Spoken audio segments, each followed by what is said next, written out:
Eso es tradición allí porque como miden las temperaturas en Fahrenheit, los 73,3 bajo cero son menos 100 Fahrenheit. La sauna la ponen a 90 y pico positivos, que son 200 Fahrenheit. Entonces te calientas a 200 Fahrenheit y sales desnudo al Polo Sur, a la marca del Polo Sur, a menos 100 Fahrenheit. Entonces tienes un contraste térmico de 300 grados Fahrenheit y bajé, y ya digo que no sabía que era él, y de repente sí me lo encontré ahí, Calleja, a Jesús Calleja, en la base. Hicimos una visita ahí express por toda la base. Entonces se me empezaron a congelar los muslos, la entrepierna. Yo pensaba que no llegaba. Intentaba respirar, pero claro, se te congelaban. Llevaba un buff que me tapaba la respiración, pero claro, estábamos hablando de que estábamos corriendo, yo no estaba aclimatado todavía, estábamos corriendo a 3.000 metros. Entonces con cada respiración casi el buff se me llegaba hasta la garganta, o sea, no me entraba el aire.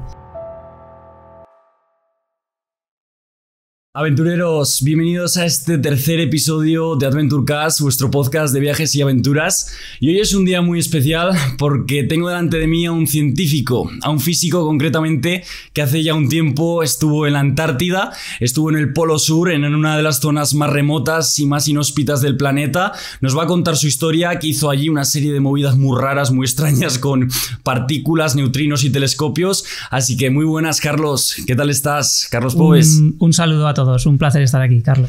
Es un placer estar aquí porque al final, jolín, he oído tanto siempre hablar de ti que es una verdadera pasada, porque al final me gustaría en primer lugar saber por qué decidiste ser científico, por qué decidiste ser físico. Bueno, desde pequeño tenía curiosidad por saber cómo funcionaba el mundo, me gustaba desmontar cacharros y bueno, siempre me ha gustado un poco, iba orientado hacia la ciencia, aunque realmente no estaba tampoco convencido de la física. De hecho, quizá porque tengo una mente más abstracta, yo iba más encaminado hacia las matemáticas. Las matemáticas. Pero fue, yo creo, en COU, en el año de COU, que tuve un profesor muy bueno allí en el Instituto de Tauste, un muy buen profesor de física, Jesús Molledo, que la hizo tan bonita, tan cercana, que bueno, pues me decantó hacia la física y sí, me decanté por la física. Estudiaste en la Universidad de Zaragoza, ¿no? Si no me equivoco. Sí, estudié aquí en la Facultad de Ciencias de la Universidad de Zaragoza. ¿Y actualmente sigues trabajando allí? Sí, físicamente estoy en la Universidad de Zaragoza, aunque pertenezco a un centro mixto, al Instituto de Nanociencia y Materiales de Aragón, el INMA, que es un centro mixto del CSIC y Universidad de Zaragoza. Interesante. Y mi pregunta es la siguiente. ¿Cómo un científico, como alguien que estudia una carrera de ciencias, ¿no?, que nos pensamos muchas veces que es muy teórico, muy en laboratorio, acaba en la Antártida? O sea, ¿cómo un científico puede acabar un año estando en la Antártida? Esa es buena pregunta también. Es verdad que bueno, la gente puede tener una imagen estereotipada de lo que es un científico ahí entre sus cuatro paredes, su laboratorio, pero sí que es verdad que yo creo que es interesante también transmitir esa imagen de que la ciencia tiene perfiles muy variados y ofrece la posibilidad, pues, de viajar muchísimo, ¿no? Y entonces quizá no es muy fácil que haya físicos en la Antártida. En la Antártida uno puede esperar más, pues, geólogos, biólogos, efectivamente. Sí. Pero la Antártida es también un lugar muy propicio para el estudio del universo. Y allí en particular hay una base científica en la que hay algunos telescopios. Y eso es lo que fui a hacer yo. Yo, bueno, estudié a lo largo de mi carrera estudiando físicas, me especialicé un poco en la parte de física de astropartículas, porque empecé a colaborar con algunos experimentos del laboratorio subterráneo de Canfranc, que no sé si... Ahí en el Pirineo, ¿no? Y en el Pirineo, en Canfranc, debajo del túnel de tren hay un laboratorio. ¿Como un acelerador de partículas o algo así? No es acelerador, ahí se estudian las partículas y se estudian propiedades de las partículas, pero no con aceleradores, que es lo que se hace, por ejemplo, en Ginebra, ¿sí?, sino con experimentos, vamos a decir, más pasivos. Es decir, tú colocas tu experimento ahí para recibir partículas del universo y tratar de estudiarlas. Y te pones debajo de la montaña porque en superficie estamos continuamente bombardeados por lo que llamamos rayos cósmicos, que aunque no los veamos, pues si tú pones tu detector aquí en la mesa, estaría continuamente bombardeado por partículas que no nos interesan. En cambio, si te metes debajo de una montaña, esas partículas se han absorbido y las que tú quieres estudiar sí que llegan, porque esas son capaces de atravesar absolutamente todo, como las partículas de materia oscura o los neutrinos. Entonces, meterse debajo de la montaña es la manera, lo que se suele llamar, de lograr un silencio cósmico, de manera que puedas tratar de estudiar las partículas que te interesan. Entonces, bueno, yo me especialicé en ese tipo de física, es decir, física experimental más que teórica y enfocada al estudio del universo. Y luego mi pregunta es esa, o sea, ¿cómo eligen? O sea, porque claro, tú te has dicho que te has especializado en esa parte experimental de partículas, etcétera, de astropartículas, ¿no? ¿Cómo al final eligen a un científico o a un trabajador incluso? Porque no solo hay científicos allí, ahora nos contarás en la base, ¿no? En las bases científicas de la Antártida, ¿cómo alguien puede ser elegido para ir a la Antártida, para trabajar allí como científico, como trabajador o como sea? ¿Cuál fue tu caso? Pues me imagino que hay distintas vías, ¿no? Pero en mi caso... yo, bueno, pues descubrí que había un experimento que se dedicaba a este tipo de cosas allí en una base americana y que solicitaban candidatos para ir a cuidar ese telescopio durante un año, ¿no?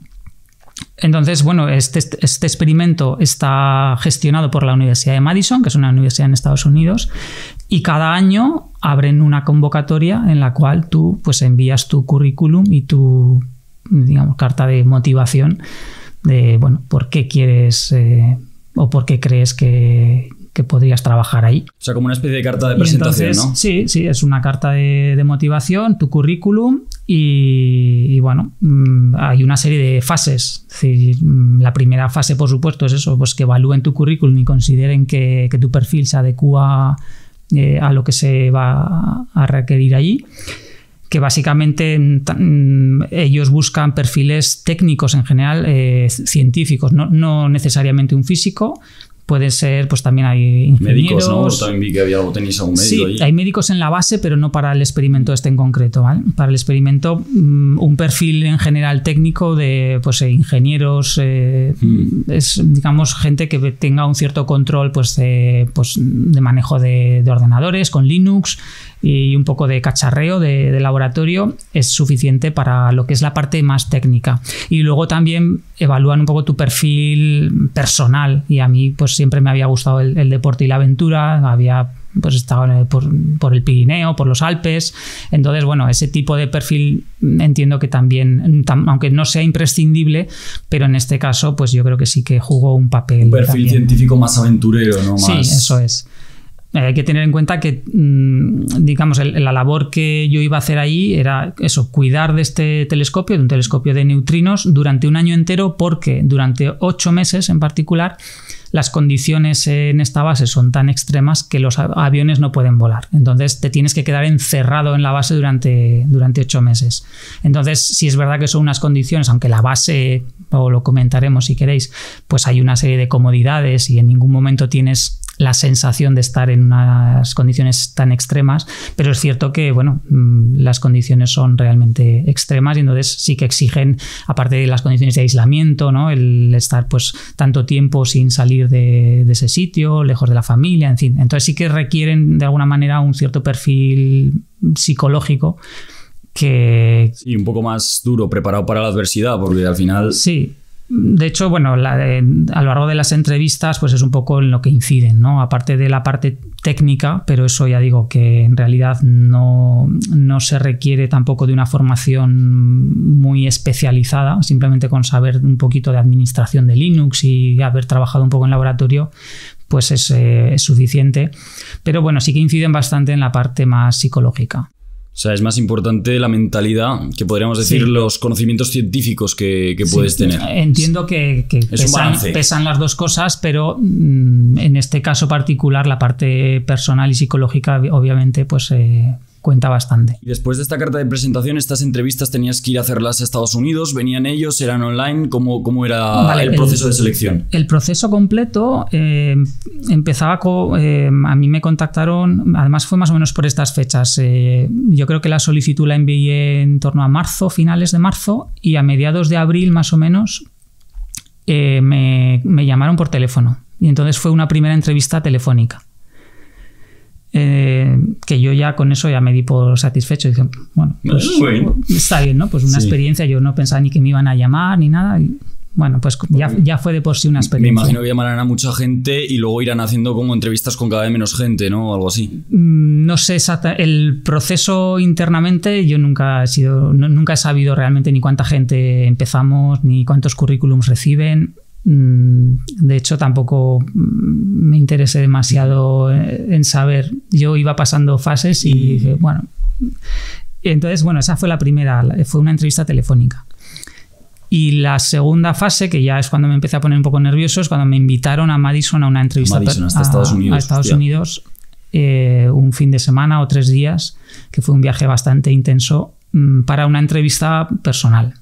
Y además, o sea, entrevista personal y pruebas médicas, que lo hemos comentado antes, que era por un lado la parte, digamos, técnica, de que sepas hacer el trabajo que tienes que hacer, la parte personal, pero también muy importante la parte médica, que estés suficientemente sano.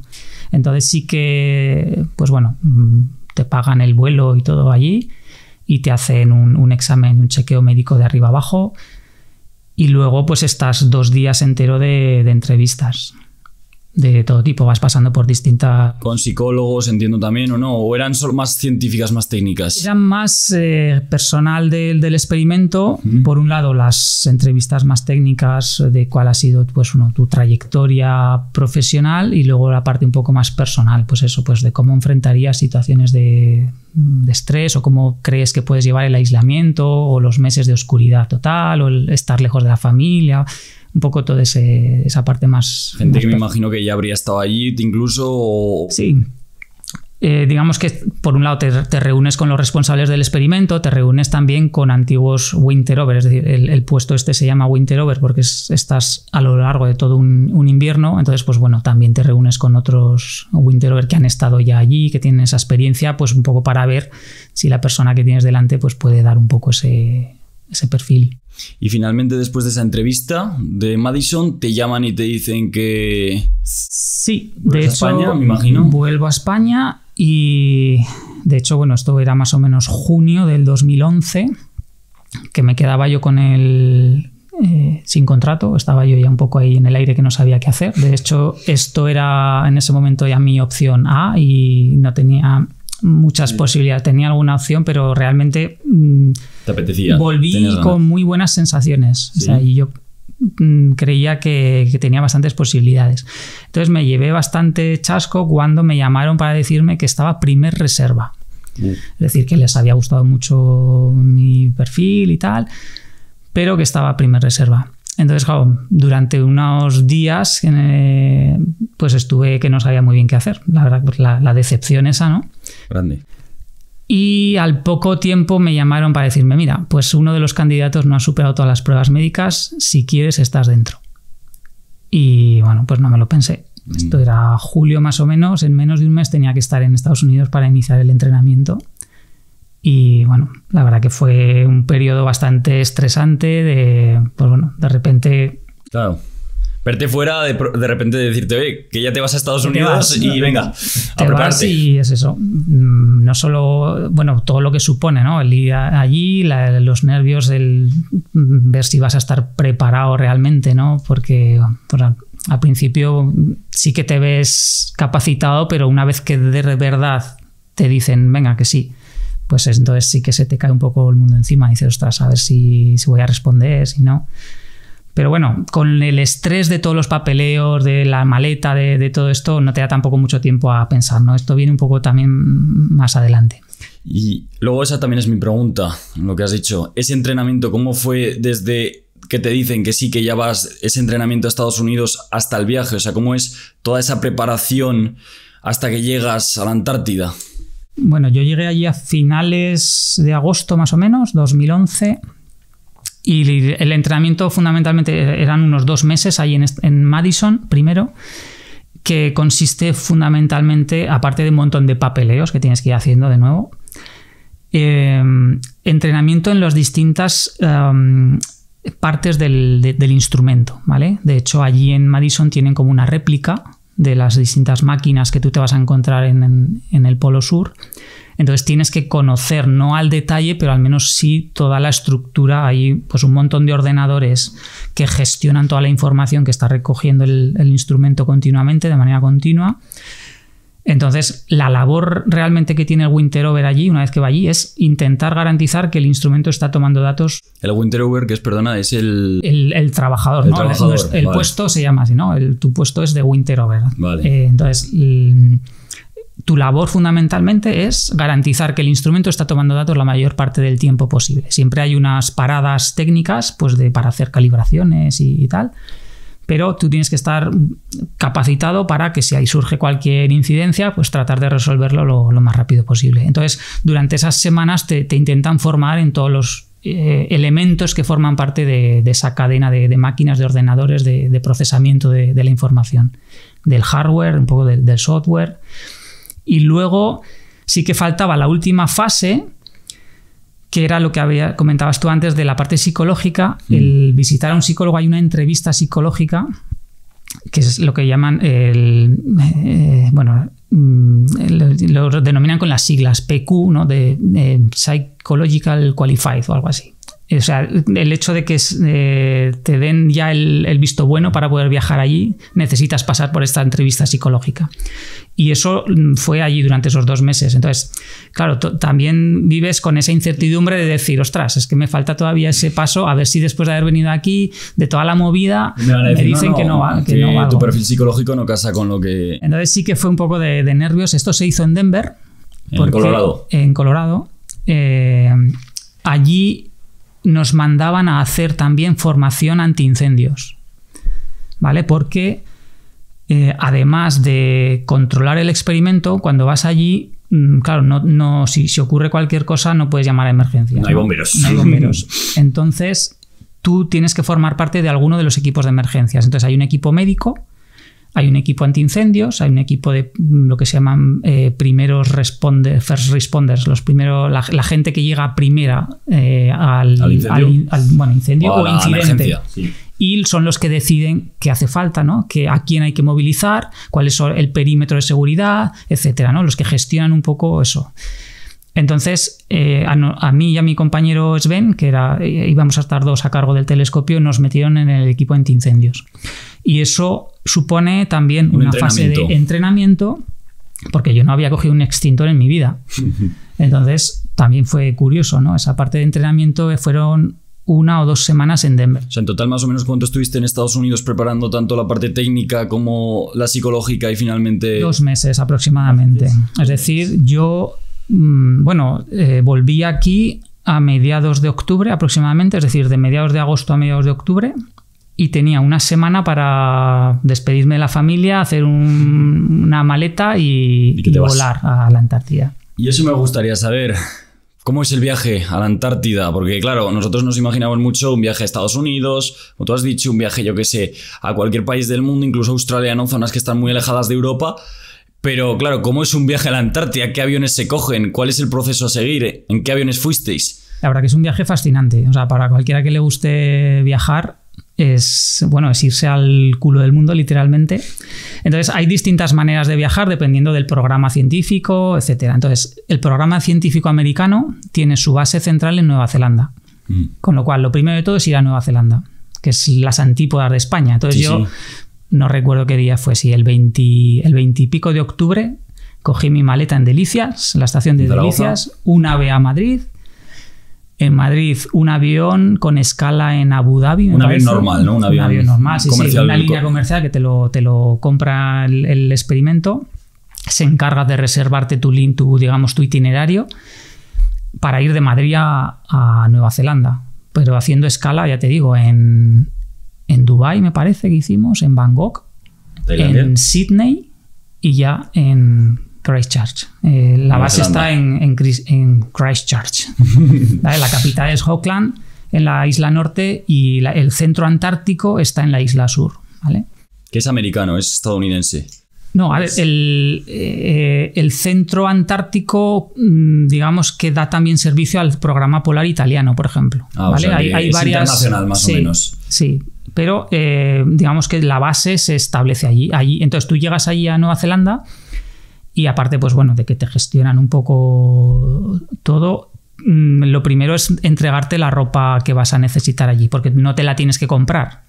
O sea, ¿vale? Tú vas con tu equipación personal, por así decir, pero la ropa polar te la entregan allí. Entonces tú llegas y hay un centro enorme con un montón de estas parcas rojas, ¿sabes? Que se ven a veces en las abrigos rojos de estos de plumas.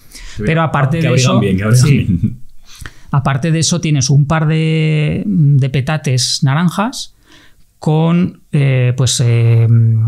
forros polares, pantalones cortavientos, un poco manoplas, guantes y de todo, por duplicado además. Entonces tú llegas allí y hay una lista con todo lo que te han puesto, tú has tenido que dar tu talla. Aún así, cuando llegas, pues te lo tienes que probar para asegurarte de que está todo bien, de que te queda bien, porque si quieres cambiar, por ejemplo, alguna cosa que te queda grande o pequeña, lo puedes hacer. Y ya con esos 2 petates, pues ya es esperar a que las condiciones atmosféricas te permitan volar allí. Entonces tú te estás alojado en un hotel allí esperando a que digan, pues mira, mañana se vuela. Pero a lo mejor tú te levantas ese día y dices, no, que se ha cancelado el vuelo porque pues hace de viento o hay mal tiempo allí en la Antártida, entonces no se puede volar. Y esto nos pasó durante pues 2 o 3 veces más o menos, esto de que te levantas y te tienes que volver al hotel. Y ya a la tercera dices, bueno, pues esta vez pues supongo que o sea, ya no, a la tercera ya la vencida. Sí, o dices, bueno, o igual me tengo que volver. Pero dices, no, pues mira, parece que vamos y sí, de repente pues la tercera creo que fue pues que te montas en un avión militar vuelas de Nueva Zelanda hasta la costa antártica, que en realidad es un vuelo de unas 5 horas más o menos, pero a mitad ya empiezas a ver hielo por la ventana, la verdad que es espectacular ese vuelo. Y ese avión es militar, o sea, ese avión es... Eso ya está gestionado por el programa polar americano, son por los estadounidenses. Pilotos militares americanos, y era un C-17, no sé si hay alguno que entienda un poco de aviones, es un C-17, es bastante grande. Sí, grandote, es muy grande. Bueno, hay algún otro modelo de avión, pero el grande, digamos, es un C-17. Y son unas 5 horas de vuelo, desde Christchurch hasta tampoco está muy lejos. No. Y bueno, llegas allí a la costa y en nuestro caso, bueno, pues lo primero de todo es te dan una charla de bienvenida donde pues qué cosas puedes hacer, qué cosas no, recomendaciones, etcétera. Eso fue en McMurdo. En McMurdo, esa es la base... Estados Unidos tiene 3 bases en la Antártida y esa es la más grande que hay y está en la costa. Vale. La peculiaridad o lo curioso que tiene es que estás justo en la zona donde Amundsen Scott puso su base cuando lanzó el ataque al Polo Sur. Entonces hay una cabaña que puedes visitar, hay una colina donde hay una cruz de homenaje y, en fin, es muy emocionante porque estás visitando sitios históricos, ¿no? Y sitios que no puede ir normalmente nadie. No, porque el turismo todavía ahí es muy complicado que llegue. O sea, aunque digamos en estos 10 años sí que se ha disparado bastante el turismo en la Antártida en general, pero por ejemplo en esa zona en particular, si no vas con un programa científico, no es posible llegar.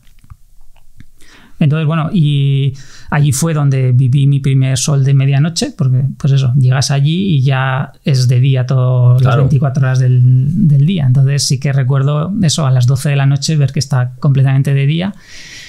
Y allí tuvimos, no sé si buena o mala suerte, de que como el tiempo era bueno, pues al día siguiente ya nos volaron con un avión más pequeñito. Militar también. Militar, desde la costa hasta el interior del continente, hasta el centro, hasta el mismísimo centro donde está pinchada la bola ahí del Polo Sur, que es donde está la base Amundsen Scott y que es donde está el experimento. Y esto eran unas 3 horitas de vuelo más o menos, que tampoco es un vuelo muy largo, pero este ya sí que es espectacular porque atraviesas todas las montañas transantárticas, todo cubierto de glaciares por todos lados, es espectacular. Y vas un poco ahí entre la emoción, los nervios, el miedo. Un sueño también, ¿no? Cumplido al final. Sí, a ver, es que no te lo terminas de creer, porque a mí que me ha gustado siempre la aventura, la montaña, lo ves en las películas, lo ves en los documentales, pero lo estás viendo tú ahí por la ventana del avión.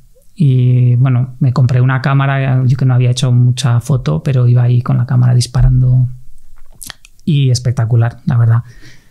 Y quitando, bueno, digamos que vas con unos tapones porque los aviones estos hacen mucho ruido. Y bueno, llegas, aterrizas y pues yo recuerdo un poco los nervios esos de decir, bueno, a ver qué bofetada me pega el frío allí. Porque bueno, al aterrizar en McMurdo, la verdad que no hacía demasiado frío.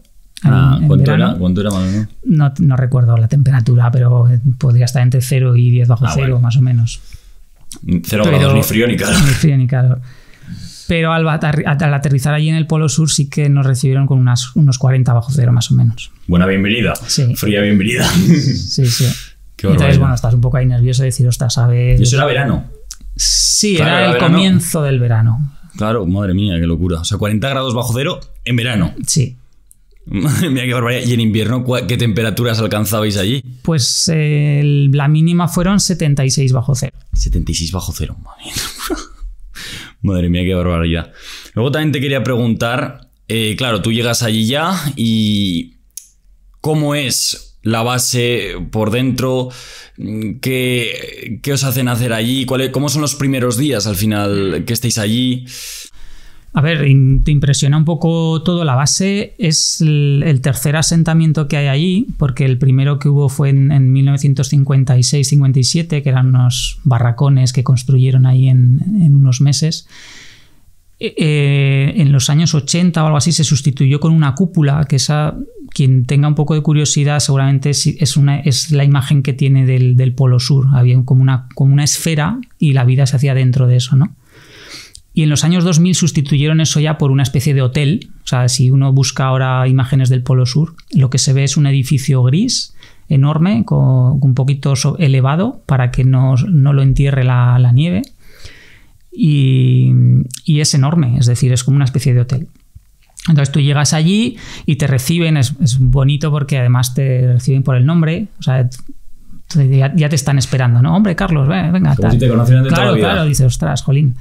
Y entonces, bueno, lo típico, lo primero de todo, pues unas pequeñas charlas de recomendaciones. Hay que tener en cuenta, por ejemplo, allí estás a casi 3.000 metros de altitud. ¿3.000 metros de altitud? Sí, aunque no hay montañas, es el espesor de hielo. O sea, hay 3 kilómetros de... 3 kilómetros de hielo. ¿De hielo? Sí, eso es. Qué barbaridad. O sea, tú miras por la ventana y es un desierto helado, es como si estuvieras en medio del océano, pero es todo hielo. Pero claro, hay tal tocho de hielo que estás a 3.000 metros de altitud. Y además la humedad es muy baja.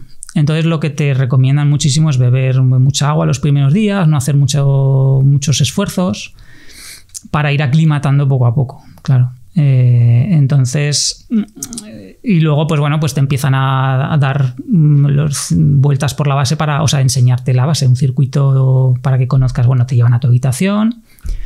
Y bueno, es ir conociendo un poco pues dónde está el restaurante, dónde están los distintos sitios que necesitas conocer allí.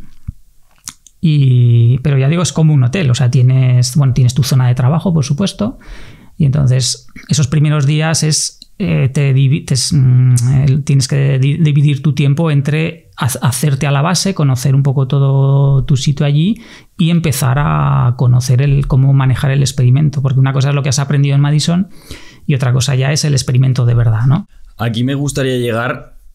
¿Cómo es el día a día en una base americana? ¿Cómo es el día a día en una base científica allí? Porque claro, los primeros días serán de mucha emoción, tal, no sé qué, pero luego me imagino que habrá una rutina todos los días diaria y además prácticamente sin poder salir de ahí. Sí, bueno, la rutina en este caso cambia mucho de lo que es el verano, que va más o menos desde que llegamos nosotros a primeros de noviembre hasta mediados de febrero, ¿vale? Ahí son 3 meses en que las temperaturas son lo suficientemente... Menos 40 grados, calorcito. Lo suficientemente benignas como para que pueda haber actividad fuera, sí. Para que pueda haber aviones, entonces para hacer todas las actualizaciones que haya que hacer en los experimentos, sustituir todas las máquinas o ordenadores que se hayan estropeado, etc. O sea, todo lo que se puede hacer se hace en verano, no en invierno. Eso es. Entonces... Esos 3 meses son bastante agitados, ¿vale? Hay actividad continuamente en la base Y luego hay mucha más gente también en esos meses. De hecho, se pone un campamento de verano y hay bastante gente que no duerme y vive en la propia base, sino hay como unos barracones fuera, porque puede llegar a haber 200, 300 personas casi en esas semanas. En esos meses, por ejemplo, también hay un campamento de turistas, eso sí, ahí sí que llegan pagando lo suficiente. Luego hablaremos de eso, Se puede llegar allí con avión o esquiando. Pagando bastante, me imagino. Sí, no recuerdo ahora muy bien cuánto. Luego hablaremos de ello, que además... Entonces, digamos que hay mucha actividad en esas semanas de verano. Y luego hay actividad tanto de trabajo como de tiempo libre. Ahí se organizan pues torneos, yo recuerdo, torneo de billar que se organizó allí, una carrera por allí en hielo, sí. De hecho, el día Nochevieja corrimos una maratón. Una maratón a menos 30 grados bajo cero sería. Sí, 20-25 bajo cero. O sea, 25 grados bajo cero estuviste corriendo una maratón. Madre mía, qué locura. Sí, tuvimos suerte que no hizo viento, ¿vale? Ahí en realidad la clave es el viento. Si no hace viento... Pero aún así 20 grados o 30 grados bajo cero me imagino que no será agradable correr una maratón. Pues realmente no da esa sensación térmica. No. Es decir, sorprende mucho. Quizá porque es un ambiente muy seco, ¿vale? O sea, humedad. Ya digo, yo he pasado más frío aquí en Zaragoza casi a veces que allí, porque es un frío muy, muy seco. Entonces... los 20-30 bajo cero se aguantan muy bien a cara descubierta si no hace viento, ¿vale? A partir de los 40 bajo cero sí que es cuando te tienes que empezar a cubrir un poquito la cara. Si respiras fuerte te empieza a doler un poquito la nariz. De nuevo, si no hace viento, ¿vale? Todo cambia como empieza a hacer un poco de viento. Y a partir de 50-60 bajo cero, ahí te tienes que cubrir muy bien, porque si no, incluso aunque no haga viento, el riesgo de congelación es grande. Me has dicho que allí hacíais concursos, allí hacíais campeonatos de billar. ¿Hacíais también alguna fiesta, alguna cosilla así? Claro.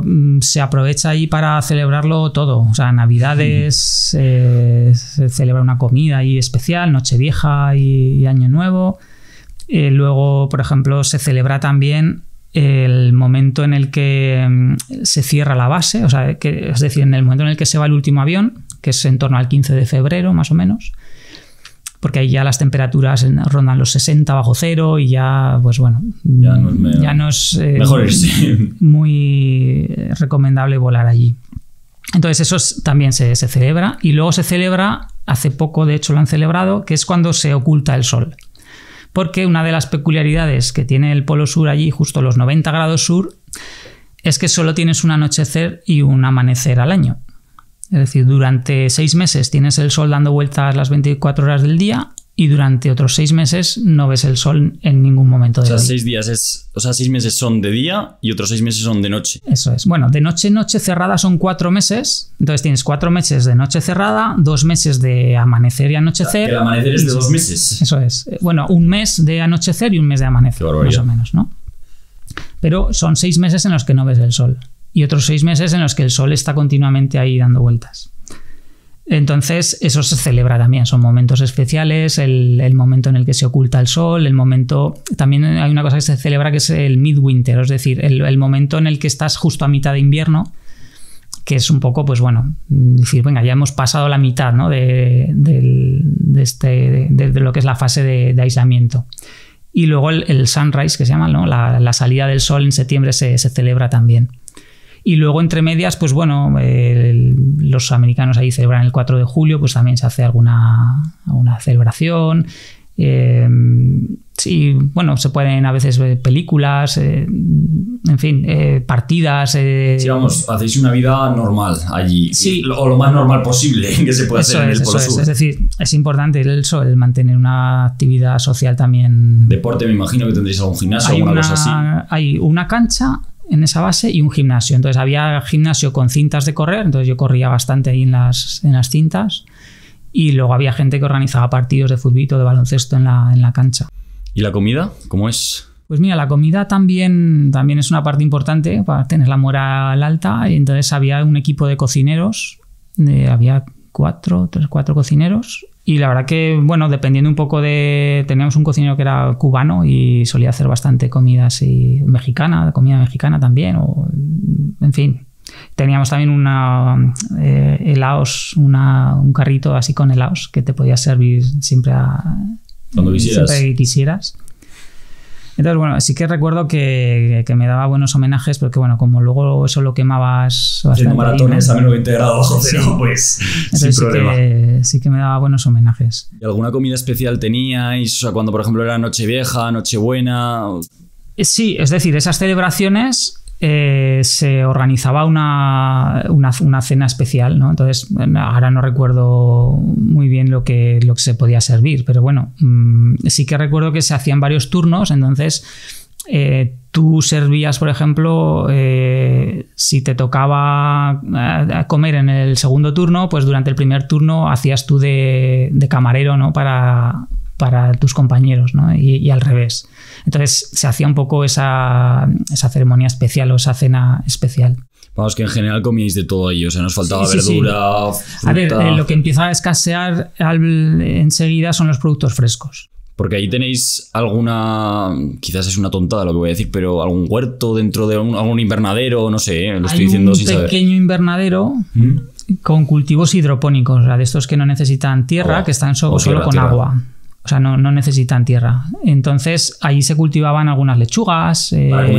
Sí, pero claro, lo que es fruta, eso enseguida escasea. Un poco difícil. Fresas crecieron, ¿sí? Pero claro, fresas nos comimos una fresa a mitad del invierno, un poco como la cosa especial, ¿no? Sí. Pero el producto fresco es lo que más escasea, ¿sí? También me gustaría preguntarte, aunque ya lo has mencionado un poco, ¿cómo es la disposición de la base en general? ¿Cómo es la disposición de la base científica? Aparte de todas estas zonas recreativas, también las zonas técnicas, me gustaría que nos dieras un poco la visión general de todo en global. Vale. Esto, si alguien entra en internet, puede ver un poco la estructura que tiene, porque es como un diente con 4 alas, ¿vale? Tiene 2 plantas y como 4 grandes alas. Entonces, en una de las alas está la cancha de juegos. En otra son habitaciones. Cancha, hablamos de baloncesto. Es una cancha de baloncesto. Sí. Han plantado ahí los americanos una cancha de baloncesto. Un campo de baloncesto, nada, impresionante. Eso es. En otra de las alas está el comedor, con cocina, etcétera. Y en las otras están las habitaciones y en otra la zonas de trabajo. ¿Vale? Entonces, la verdad que está todo muy a mano.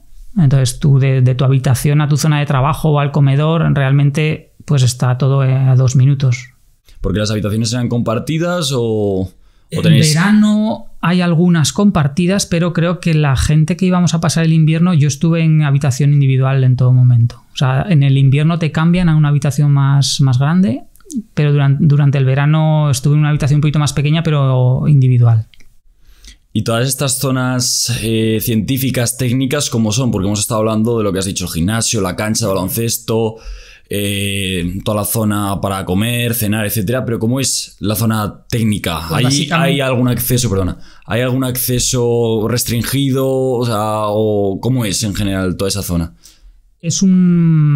Básicamente son una serie de mesas como esta con ordenadores, porque tú los experimentos los controlas por ordenador. Entonces, tu zona de trabajo es simplemente eso es una mesa con un ordenador en el que tú estás controlando remotamente la marcha del experimento, o si tienes que pararlo o lanzarlo o hacer cualquier tipo de medida. Solo excepcionalmente, si pasa cualquier cosa o si tienes que hacer algún tipo de intervención, tienes que caminar hasta el edificio donde están los ordenadores del experimento, porque el experimento no está en la base, sino que está como a 1 kilómetro más o menos. Entonces, es un edificio aparte. Allí hay, pues lo digo, estos 100 ordenadores más o menos que están procesando continuamente toda la información que está recogiendo los sensores que hay colocados ahí en el hielo.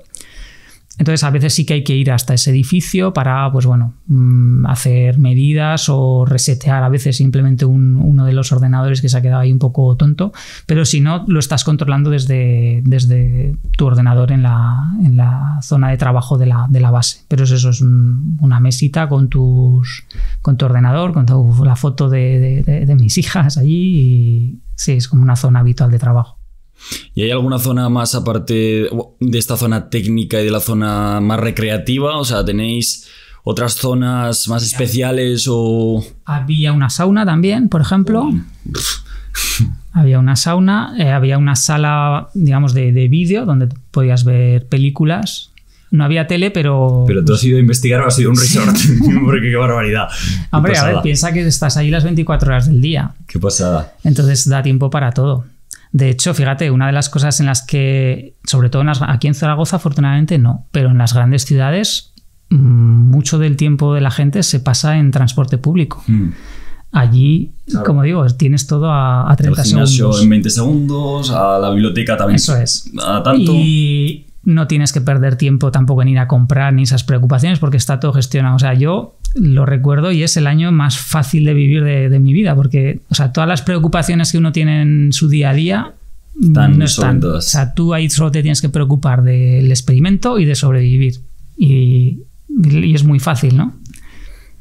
Es interesante luego también que hemos estado hablando de las condiciones meteorológicas, ¿no? Me gustaría más o menos, aunque ya me lo has dicho, ¿no?, qué temperaturas tenéis en verano más o menos, qué temperatura tenéis en invierno y sobre todo también la humedad, el viento, cómo varía en cada una de las estaciones, es también muy interesante.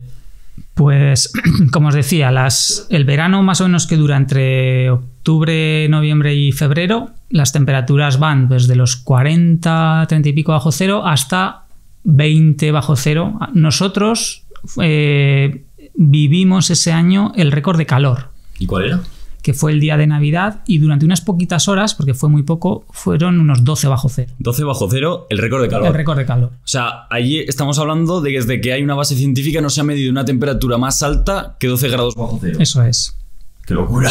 Desde el 50 y pico. Madre mía. Y si ves la gráfica, es un piquito, ¿vale? Son unas horas, porque la temperatura media en verano son 20, 25 más o menos bajo cero, las temperaturas más cálidas, ¿vale? Y viento no suele hacer, por un lado, que haya cero viento es muy raro, siempre hay algo de viento, pero que haya vientos huracanados también es bastante raro justo ahí en medio del continente. Entonces, normalmente tienes un viento constante ahí que no es demasiado intenso, pero bueno, que molesta, ¿no? Y cuando se levanta un poquito, pues claro, las sensaciones térmicas empiezan a bajar.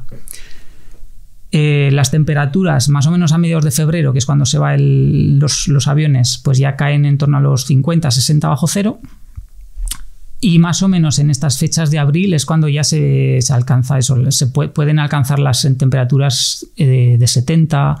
De hecho, nosotros la primera vez que alcanzamos 70 bajo cero fue creo que el 7 de abril. O sea, más o menos todavía no era noche cerrada, por ejemplo. Y ya hubo un pico de 70 y pico bajo cero. ¿En ese momento saliste o a experimentarlo? Porque me imagino que sí. dirás, ostras. De hecho, es tradición allí, porque como miden las temperaturas en Fahrenheit, los 73,3 bajo cero son menos 100 Fahrenheit. Claro.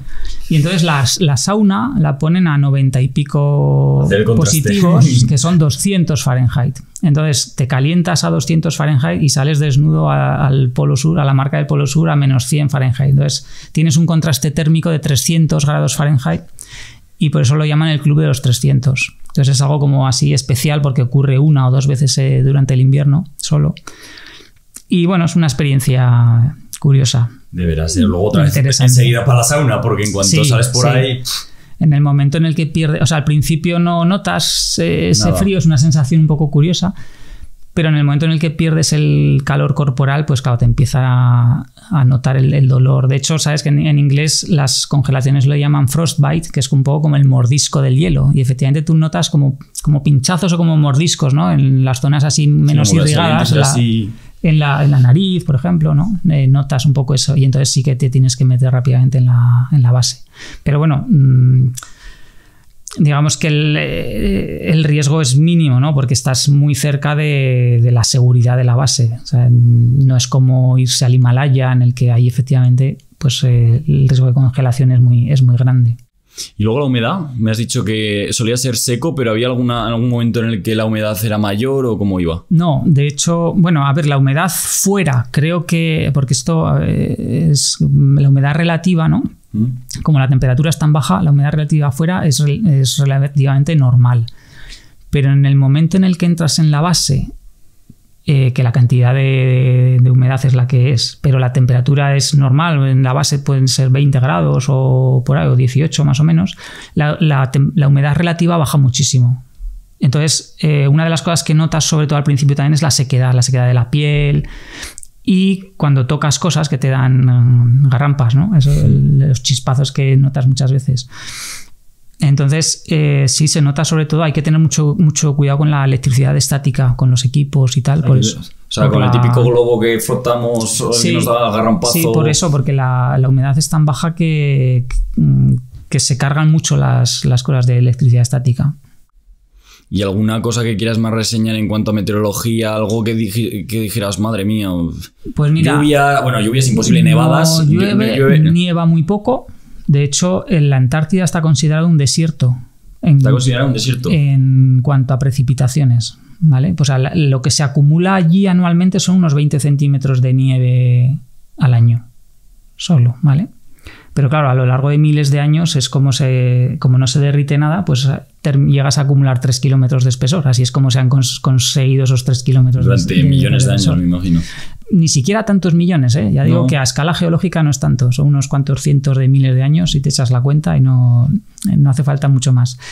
Pero, por ejemplo, sí que una de las cosas más curiosas de todo el invierno fue unir esas bajas temperaturas, los 60, 70 bajo cero, con viento. Yo he llegado a ver allí sensación térmica, ya sabes lo que cuando se habla aquí de la sensación térmica, pues allí llegamos a ver en alguna ocasión sensaciones térmicas de 100 bajo cero. Menos 100. 100 grados bajo cero, sensación térmica, madre mía, qué locura. O sea, ahí realmente sacas la mano sin guantes y en segundos. O sea, un cubito de hielo. Es cuestión de segundos que se te empiecen a congelar las manos. Madre mía. O la nariz. Cualquier extremidad, ¿no? Eso del es, cuerpo, sobre todo las partes menos irrigadas, blandas, más que tienes menos irrigación, se congelan muy rápido. A mí se me congeló muy, muy ligeramente el arco de la nariz, por ejemplo, una de las veces que salí a correr, que hacía un poquito de viento. Otra maratón que irías por ahí. Sí, pues en invierno hice una media maratón, pero eso ya por mi cuenta. O sea, tú solo. Sí, dando vueltas a la base. Y eso fue a mitad del invierno, en junio, julio más o menos, y había unos 40 bajo cero, fue un día relativamente cálido, pero con viento. Entonces sí que la sensación térmica andaba por los 40, 50 o así bajo cero. Qué absoluta barbaridad. Luego también te quería preguntar sobre el cielo, ¿no? Sobre las auroras australes. ¿Cuántas veíais allí? ¿Cómo se ve el cielo, ¿no? En una zona que al final, pues prácticamente no hay nada más allá de la base, ¿no? Yo creo que es también de las cosas más espectaculares. ¿Sí? Es decir, de las cosas que merece la pena pasarse un año encerrado allí solo por eso, por ver los cielos. Como comentábamos antes, hay un atardecer que dura más o menos un mes. Entonces, a primeros de abril... Hay distintas fases, por así decir, ¿no? Que se llaman de distintos crepúsculos. Entonces, desde que se oculta el sol hasta que el sol está 6 grados por debajo del horizonte es lo que se llama crepúsculo civil, que digamos hay suficiente luz como para poder caminar perfectamente sin luz artificial. Luego, desde menos 6 grados a menos 12 grados respecto del horizonte es lo que se llama crepúsculo náutico, me parece, que digamos que todavía se ve el horizonte y puedes navegar, y ya empiezan a aparecer las primeras estrellas, y eso ocurre más o menos a mediados de abril, y ahí ya aparecieron las primeras auroras, muy débiles, pero ya se pueden empezar a ver auroras. O sea, que son muy habituales allí las auroras. Sí, están continuamente. Lo que pasa, claro, durante el verano no las puedes ver porque hay luz 24 horas al día.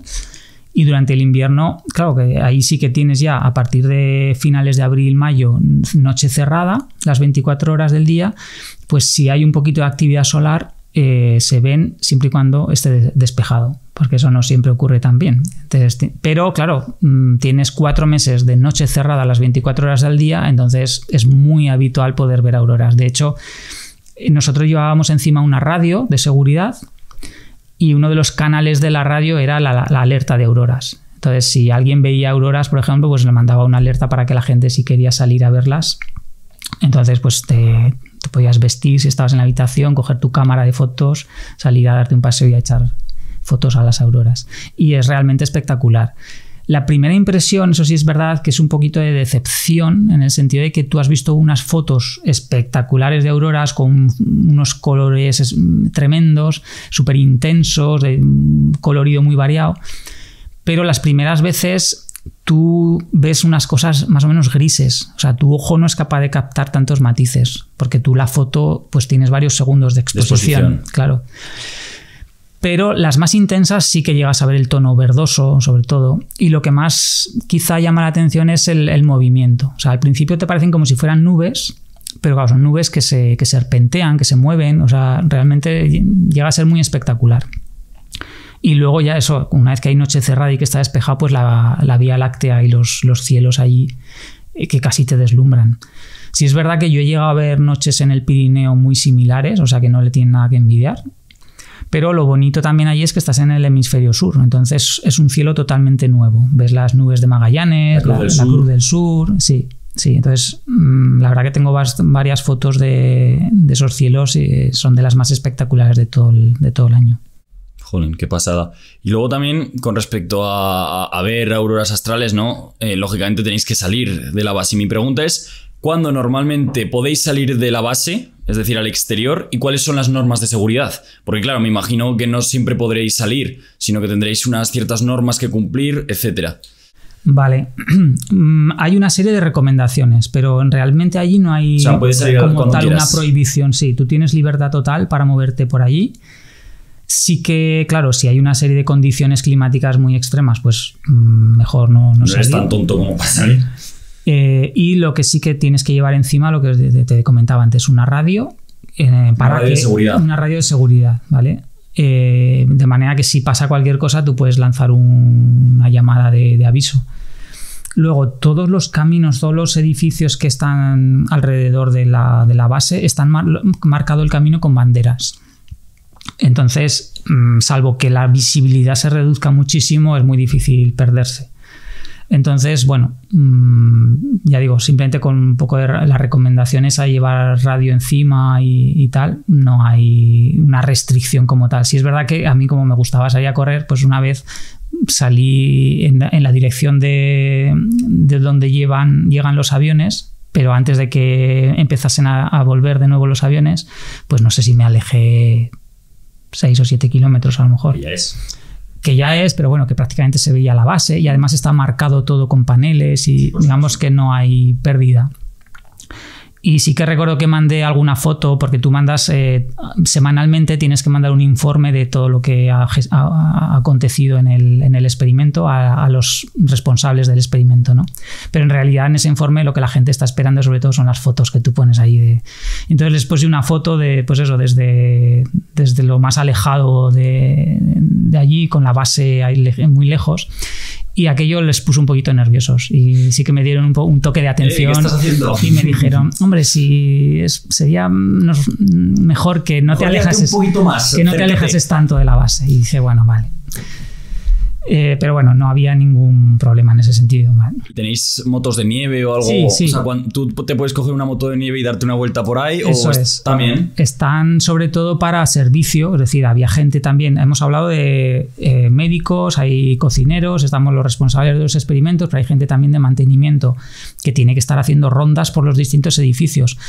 Hemos hablado de la base, hemos hablado del edificio del telescopio, el Ice Cube se llamaba. Ahora hablaremos de él. Pero hay otros edificios de otros experimentos, de otra serie de instalaciones. O sea, que hay más experimentos aparte. Sí, más experimentos y más instalaciones allí, ¿no? Pues los edificios con los satélites de comunicación, por ejemplo.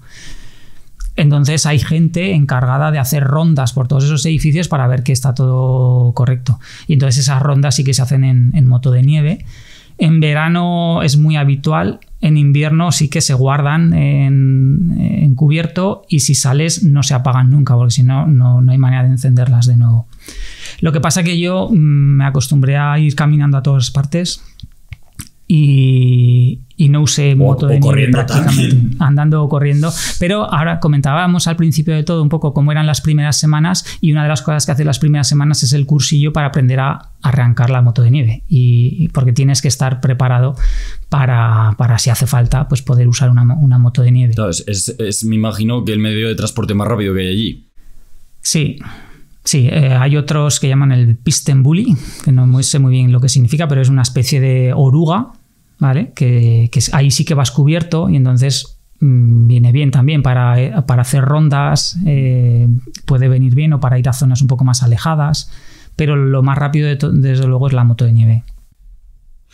Y con esta moto de nieve has dicho que lo hacéis normalmente para hacer rondas, la utilizabais para hacer rondas, pero tú te la podías coger si te apetecía y irte, me voy a 20 kilómetros para allá.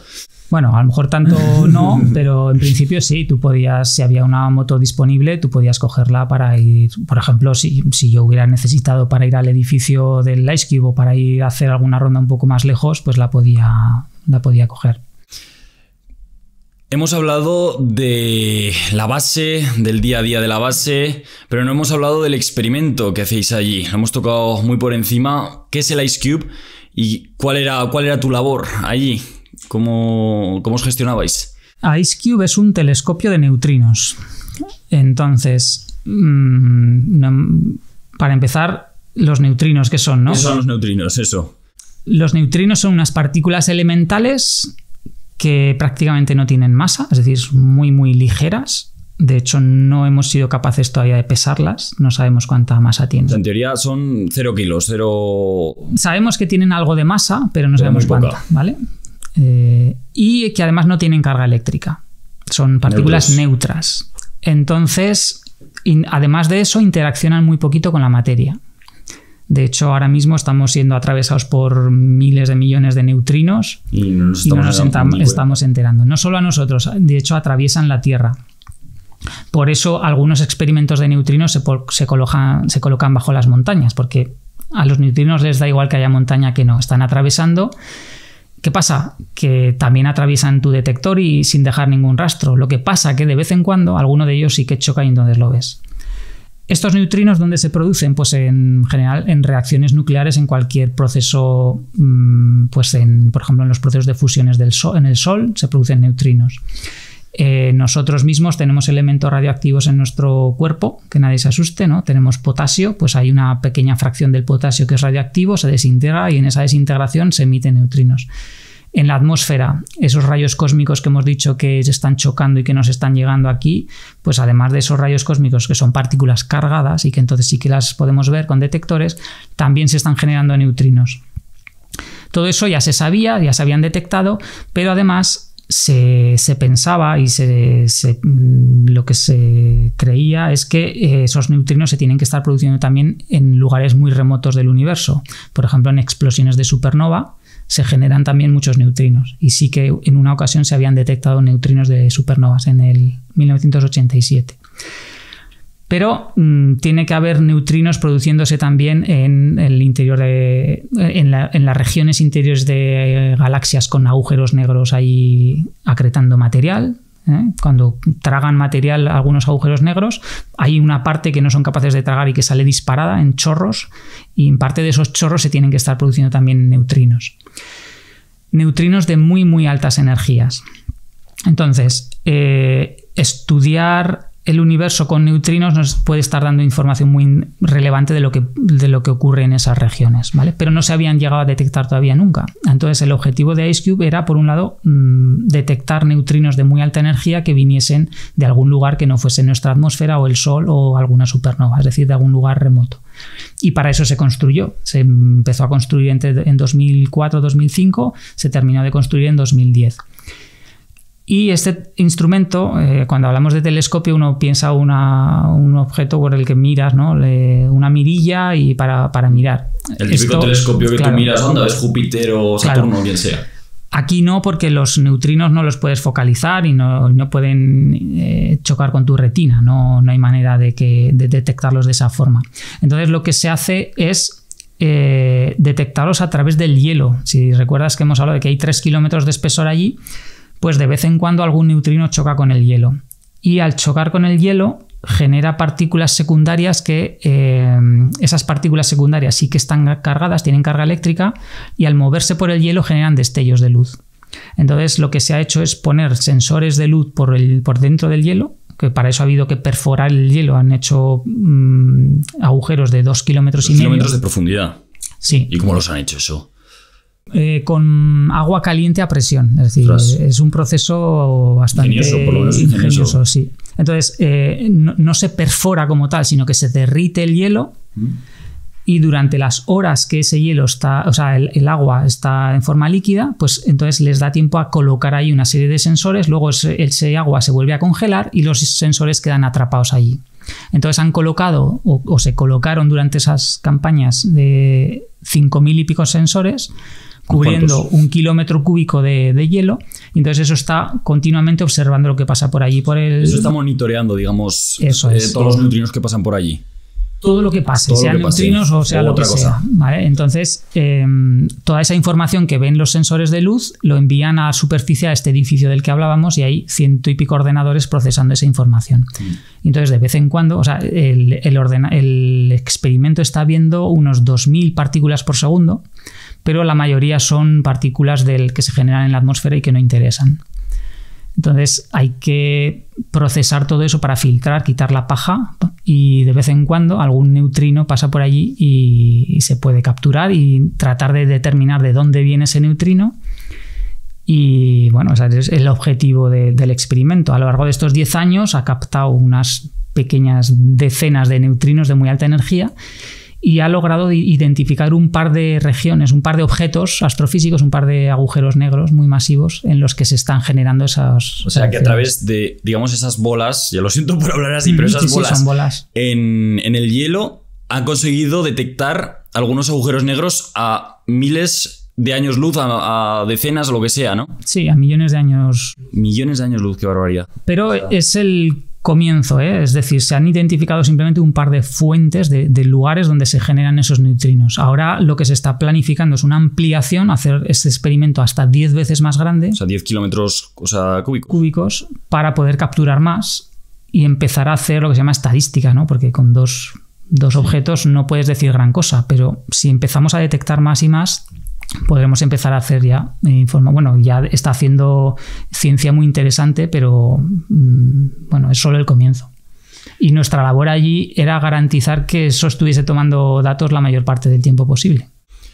Qué barbaridad, qué pasada. Al final, todo esto, ¿ves la diferencia, ¿no?, entre la ciencia americana y la ciencia estadounidense? Porque esto es un proyecto estadounidense, ¿no? Me imagino. Sí, aunque, bueno, hay colaboración internacional. Hay colaboración de otras universidades. En particular, España como tal no está formando parte. O sea, tú serías uno de los primeros que estuviera en esa base científica, de los primeros españoles. Español ha habido... hemos estado 3. 3 solo. O sea, a lo largo de la historia. Desde tu presencia ya no había nadie más, ningún español más. Español, que yo sepa, cuidando de experimentos, digamos, a lo largo del invierno, que yo sepa, no. Quizá en el verano puede haber habido alguna... privilegio, vamos. Sí. Qué barbaridad, qué pasada. Luego también me gustaría saber, porque estuve leyendo tu blog, que lo tendréis, por cierto, aquí abajo en la descripción, el día más largo los invitados ahí, de mi vida. Lo tendréis aquí, tanto tu Instagram, tus redes sociales. No tengo. Bueno, tengo, pero no lo alimento. Pero el Twitter, por si alguien quiere ahora se llama X. Eso es. Si alguien le quiere mandar un mensaje también a su correo electrónico. Me gustaría saber, porque hablabas y comentabas sobre un tipo de emergencias, si no recuerdo mal, que se llamaban airdrops o algo así. ¿Qué es un airdrop? O sea, porque claro, ahí puede haber una serie de situaciones de emergencia, hemos comentado antes los incendios. ¿Y cuál es el procedimiento a seguir en estos airdrops? Porque vi que hacéis una serie de hogueras en la noche, sí, ahí fuera que era una imagen muy curiosa, todo blanco y en medio de una hoguera. Claro, ten en cuenta que es difícil iluminar allí porque tienes que llevar electricidad y la electricidad allí fuera de la base, ¿cómo llevas, no? Entonces, a la hora de iluminar, pues lo más efectivo es prender fuego a queroseno y eso se mantiene ahí. Eso que comentas forma parte de una parte de entrenamiento, lo que se llama un simulacro, por así decir, de emergencias. Nosotros semanalmente he comentado que formábamos parte del equipo antiincendios, entonces todas las semanas un día nos juntábamos para entrenar y luego una vez al mes había un simulacro general de que pues podía ocurrir que ha ocurrido un problema en la planta de generadores o un incendio en tal experimento. Entonces se hacía un simulacro en general. Esto digamos que eran para cualquier incidencia que pueda ocurrir en la propia base, ¿no? Y que tienes que responder tú. Pero puede ocurrir, imagínate, pues ya hemos comentado que durante el invierno no hay aviones, pero sí que puede ocurrir que haya una incidencia, pues alguien que se ponga muy muy malo, que necesite unas medicinas que no hay allí en la base y pues bueno, aunque los aviones no puedan aterrizar, a lo mejor sí que pueden sobrevolar y lanzar esas medicinas desde el aire, con paracaídas. Y eso es lo que llamamos un airdrop, ¿no? Es el soltar desde el avión, que es lo que se ve a veces en las películas, que sueltan material, pues también en las misiones humanitarias, pues que se lanza el material con un paracaídas. Ahora en Gaza, por ejemplo, lo estamos viendo. Eso es. Entonces, durante el invierno hicimos un simulacro para eso. En caso de que hubiese que hacer un airdrop, pues cuál sería el protocolo. Que entonces, pues eso, es colocar una serie de bidones con fuego ahí para iluminar. Fuera de la base, o sea, en eso es libre. Para indicar la zona de acercamiento e indicar a los aviones dónde, digamos, deben lanzar ese material. Es como una especie de faro, entre comillas, que se hace para que los aviones puedan soltar el material más o menos en la zona. Eso es. Ese fue un poco el simulacro, ¿vale? Pero no hubo avión, no hubo suelta de material, no. Creo que ha habido a lo largo de la historia 1 o 2 y de hecho también ha habido 2 o 3 ocasiones en las que sí que ha ido un avión a rescatar a gente durante el invierno. Pero fíjate, eso en 50 años ha ocurrido 2 o 3 veces y en condiciones muy especiales de que climáticamente se dan las circunstancias adecuadas y que, pues bueno, la persona que haya que sacar de allí, pues realmente sea una cuestión de vida o muerte, por ejemplo, ¿no? ¿Y los incendios allí también hacéis simulacros o...? Sí, también, o sea, también son simulacros en general, donde, bueno, evidentemente no prendes fuego, se echa un humo ficticio, pero, pues, por ejemplo, pues si tienes que ha habido un incendio en tal sala, pues eso, se echa humo por allí y el simulacro es que hay una víctima y entonces pues tú tienes que entrar por allí a localizar a esa víctima, sacar la víctima, entregársela. Los primeros auxilios, incluso si hay algún herido, alguna... A ver, es entrenar todo el proceso, desde lo que llamábamos también los primeros responders, la gente que llega allí y dice, a ver, ¿qué ha pasado aquí? ¿Qué está pasando? Venga, zona de seguridad, ¿dónde ponemos el control de la emergencia? ¿No? En una zona segura donde se pueda gestionar todo. Vale, ¿a qué equipos tenemos que llamar? ¿A quién tenemos que poner en prealerta? ¿Qué material hace falta? En fin, entonces esos son los que gestionan y coordinan toda la operación. Entonces te llaman al equipo de emergencias, a los bomberos, pues bueno, y reportar qué ha pasado. Pues mira, hay un incendio en esta zona. Vale, pues el responsable también, el coordinador del equipo antiincendios, hace sus equipos y dice, bueno, pues vamos a hacer, tú y tú vais a ir ahí y vais a apagar, primero a apagar, después vas tú, este equipo, y vais a hacer un reconocimiento para ver si hay víctimas y sacar las víctimas que haga falta.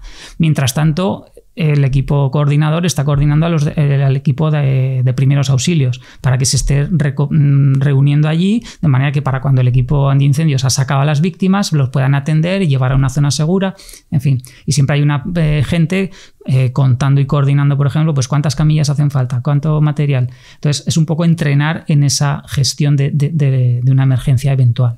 Vamos, que allí ¿entrenabais todo tipo de emergencias que pudieran darse, las principales, como el airdrop, los incendios, alguna más que...? No, básicamente eso. Lo único pues que podía ocurrir dentro de la base o podía ocurrir en un edificio fuera. Alguna de las más difíciles, por ejemplo, pues fue no recuerdo muy bien cuál era la incidencia, pero era en un edificio fuera de la base. Entonces, si tú tienes que salir realmente cuando tú estás vestido con tu equipo antiincendios, no es lo mismo que ir vestido con todo el equipo, digamos, con la ropa polar. Tienes que poner las dos cosas, me imagino. No. Tú solo vas con tu equipo antiincendios, con la mochila, digamos, con el oxígeno, o sea, bueno, con el aire comprimido, digamos, con la máscara. Entonces, hay que tener más cuidado ahí porque no vas tan bien protegido contra el frío, por ejemplo. Entonces sí que hubo alguna intervención y luego, sobre todo, lo más importante o una de las partes importantes de los simulacros es, una vez que se ha cerrado la incidencia, cada equipo se junta y se dice, bueno, ¿qué ha funcionado? ¿Qué no? Los errores. Eso es. ¿Qué ha pasado aquí? Por ejemplo, pues sí que hubo una vez en que el responsable estaba esperando un equipo de antiincendios que no se presentó porque no se había dado por enterado de que tenía que salir de la base, porque era una incidencia fuera de la base, estábamos a 60 bajo cero, y entonces antes de salir desprotegido tienes que asegurarte muy bien de que realmente necesitan tu intervención. Sí, ¿no? Entonces hubo una falta de comunicación ahí en el cual el equipo no salió, pero se le necesitaba. Entonces después hubo una puesta en común de, bueno, ¿qué ha pasado aquí? ¿Por qué no habéis salido? Bueno, es que no, en fin. Y esa parte es importante también, claro. Hablemos de las expediciones también que hay allí, porque ahora me vas a comentar con quién te encontraste por ahí. Pero, ¿cuándo son las expediciones? Porque, por lo que tengo entendido, en invierno no va ninguna o no ha alcanzado ninguna que se sepa el Polo Sur aún todavía, y normalmente suelen ir en verano. O sea, ¿cómo una expedición llega hasta el Polo Sur? Mira, uno de los retos abiertos que queda en exploración en el planeta es alcanzar el Polo Sur en invierno. Eso es uno de los retos abiertos. Efectivamente, en invierno no ha habido nunca nadie que haya llegado hasta allí, y llegan solo en verano. En verano, que estamos hablando entre noviembre, diciembre y enero, porque ya febrero ya se van. O sea, el campamento de verano prácticamente son 2 meses. Si la campaña científica, por así decir, de verano son 3, el de turismo es 1 mes y medio, más o menos. Y hay varias formas de llegar allí. Está la gente que, digamos, lo que llamaríamos exploradores de verdad. Exploradores, y no... que van desde la costa hasta el Polo Sur, esquiando, por ejemplo, o con cometa, con un kayak, una cometa. Sí. O incluso... Por los vientos, ¿no? Eso es. Incluso en bicicleta. ¿En bicicleta? Hubo un español, un par de años después de que estuviera yo, que una fat bike, que se llaman, estas con una rueda gordísima. Sí, Pues hay gente que recorre, digamos, todos los 800 o 1000 kilómetros que hay desde la costa hasta el Polo Sur. ¿Cuántos días suelen tardar más o menos? Un mes aproximadamente. Sí. Luego está los exploradores, digamos... ¿de lujo? De lujo o ya más... ¿Los que aterrizan ahí directamente? No, están los que aterrizan a 1 grado, ¿vale? Una de las experiencias que tú puedes pagar por ello es esquiar el último grado, es decir, de los 89 grados sur a los 90 grados sur. Bueno, los medio exploradores, vamos a decirlo así. Que esos son unos 100 kilómetros más o menos, y te puede tardar, no lo sé, lo que tardarán, 3-4 días o 5, ¿vale? Entonces tú llegas ya ahí al Polo Sur, y entonces ya sí que vienen en aviones a recogerte. Y luego está ya lo que es turismo puro y duro, que tú puedes pagar porque te vuelen allí desde la costa, por la base, darte una vueltecita. No, en la base de hecho no tienes permitido. No tienes permitido entrar. O sea, tú tienes la permitido, puedes ver desde lejos. Eso es. Simplemente hacerte la foto en el cartel del Polo Sur, y estás allí media hora a lo mejor, y de nuevo coges un avión y te vuelven a la costa o a la base. Normalmente esto vuelan desde distintas bases en la costa, y bueno, yo creo que llegan a pagar unos 40.000 euros o dólares costaba, me parece, sí. Qué barbaridad. O sea que si alguien tiene capricho y le toca la lotería... Si a alguien le apetece, pues oye, son 40.000 euros nada, y allí se puede ir de vacaciones. Sí. Y luego allí te encontraste 2 expediciones, bueno, varias expediciones, pero 2 en concreto españolas. La primera, la del mítico Ramón Larramendi, que espero algún día traerlo, legendario y mítico explorador polar. Será difícil pillarlo porque normalmente está por ahí por Groenlandia. Está por todos lados, menos en España, está en todos lados. Sí. Y también una expedición que me gustaría saber cómo te topaste con ella, si de repente, si lo sabías, si no lo sabías, al mítico Jesús Calleja, que de repente apareció por ahí. Impresionante, me pareció extraordinario cuando estaba grabando Desafío Extremo, ¿no? Eso es, esto eran sus primeros años, porque estamos hablando de 2012. Entonces él ya empezaba a ser una persona conocida en España, pero quizás no tanto como ahora. Pero tenía un programa, la verdad, que rompió bastante, ¿no? Esquemas en el mundo de la exploración y tal, lo hacía muy cercano, que era, como dices, Desafío Extremo. Y yo, la verdad, que no sé cómo se las apañó para que le financiase la cadena el viaje hasta allí, porque barato no debió de ser. Barato no es, no. Pero bueno, es verdad que iban muy ligeros. Iban él, Jesús y su cámara, Emilio Valdés. Emilio, legendario también. Sí. Y iban con ellos dos, con una camarita o un par de cámaras, Y es verdad que sí que había oído de que venían, porque dentro de la base pues a veces tienes un poco el planning de visitantes y tal. O sea, tú verías de repente Jesús Calleja y te quedarías como... Es que claro, creo que el Calleja, no sé si es segundo apellido o algo así, o tiene un nombre compuesto, es Jesús no sé qué, Calleja, y entonces dije, uy, no sé si es este o qué. Dije, y estábamos una mañana allí en la base y me dijeron, oye Carlos, que hay un explorador español, a ver si le puedes hacer tú la visita aquí por la base. Y bajé, y ya digo que no sabía que era él, y de repente sí me lo encontré ahí, a Jesús Calleja en la base. Y nada, hicimos una visita ahí express por toda la base. De hecho, bueno, grabaron bastante y luego, obviamente, como es la tele, pues salió bastante menos, ¿no? Pero visitamos bastantes partes de la propia base. Fuimos también al edificio del Ice Cube. De los ordenadores y todo, ¿no? De los ordenadores. Ahí sí que cogimos una moto de nieve para ir más rápido. Y bueno, yo creo que estuvieron por allí, no sé si llegó a 2 horas, hora y pico más o menos, y ya enseguida se tenían que ir con el avión que los devolvía y para seguir un poco su expedición. Y vamos, yo creo que estará si se busca el programa ese. Sí, yo lo he visto. Está en la 4. Eso es, en ese momento era en la 4. Y no sé muy bien cómo se podrá buscar, pero... En el clip de todas formas lo tendrán aquí abajo en la descripción, porque yo lo he visto y la verdad es que es un momento curioso. Dices, sí, jolín, que dos te encuentran españoles de repente ahí. Además a Jesús Calleja, que es como increíble, es espectacular. Y luego la de Ramón, la verdad que fue una expedición muy bonita también, porque además ellos estuvieron más días. Jesús estuvo, ya digo, fue hora y poco. Pero Ramón Larramendi venía con un vehículo que ha inventado él, que es digamos, es un vehículo arrastrado por el viento, lo que llama el trineo de viento. Entonces es un trineo sobre el que han colocado una tienda de campaña para poder hacer la vida y tal. Bueno, tiene como 2 módulos, el módulo de vida y el módulo de guía, desde el que dirigen la cometa y van avanzando. Y ellos vinieron desde la costa, les costó pues varias semanas y bueno, iban, digamos, intentando demostrar la viabilidad de este vehículo para hacer expediciones por la Antártida o en Groenlandia para pues también recoger muestras científicas y tal. Y ellos llegaron pues 2 o 3 de enero era. Y tuvimos la suerte de que hubo unos días que no hizo viento y entonces no podían seguir viaje, entonces estuvieron por ahí un par de días y nos acercamos con mi compañero Sven y yo también allí a visitarles, a ver el vehículo. Y además ellos tenían bastante material que querían poder enviar a...